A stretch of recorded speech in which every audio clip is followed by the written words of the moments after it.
welcome back. Sorry it's been so long since I've made any videos, but what I can show you is behind on the wall you can see the packs are now built. There's no bus bars on them, nothing really to show other than what you would see on Peter's channel, I guess.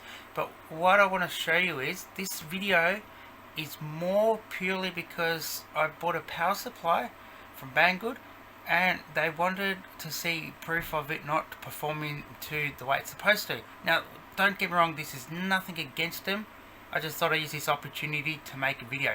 Anyway, I'll show you what it's doing or what it should do. Okay, so the one on the left is the one I've just bought. The one on the right is the working one. These are 60 volts 5 amp 300 watt power supplies and I use it quite often. So the idea is when you turn it on and you set the voltage with the dial here, the dial changes the voltage up and down. Obviously it goes up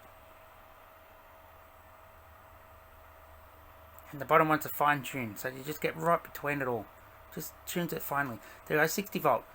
Now the other one here is actually on and is at 60 volt. That's the voltmeter connected to there, and to show, I'll tune that one just a bit and you can see my hand on the button, turn it down and the voltmeter obviously drops. So what I want to do is I want to put it to 4.2 volts to charge the batteries. So just bear with me a moment.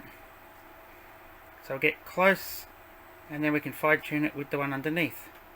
And you can see my hand go on that one there too. 4.2 volt. There we go, close enough. Let's get this one back to 4.2.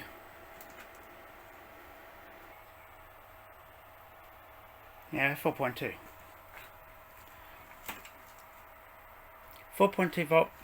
So the idea is when you put it to the battery, and let me use this as a test pack. So negative this side, positive this side.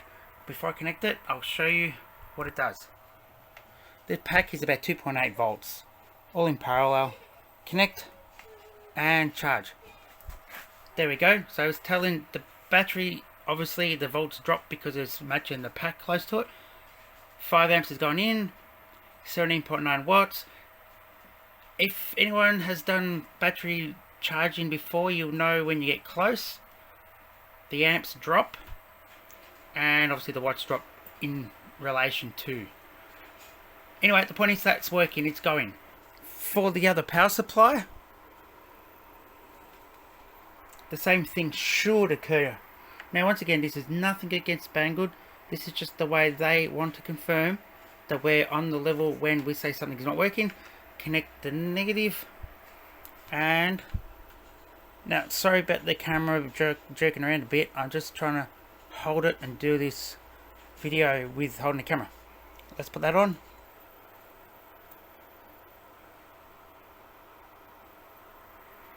Now look at that, that's dropping the amps quite significantly. I'm not even confident with that, because have a look at the volts, it's dropping. My multimeter is about to turn off. The amps is really high, so that's really not working. The volt should show, the watt should show.